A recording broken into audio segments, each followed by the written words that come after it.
खैबर पख्तूनख्वा हुकूमत ने आईनी बेंच तश्कील न देने का फैसला किया है। आईनी बेंच तश्कील के मामले को अदालत में चैलेंज करने पर गौर शुरू कर दिया गया। इस बारे में हम मजीद तफसीलात हासिल करेंगे। डॉन न्यूज के नुमाइंदे आरिफ हयात हमारे साथ मौजूद हैं।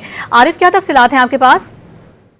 जी बिल्कुल, अब तक जो सूरत हाल है तो आईनी बेंच से मुतल्लिक खैबर पख्तूनख्वा हुकूमत ने इस आईनी बेंच को तश्कील न देने का फैसला किया हुआ है और सूबाई हुकूमत का जो आईनी बेंच का जो मामला है इसको अदालत में चैलेंज करने के लिए उन्होंने तैयारी कर रखी है।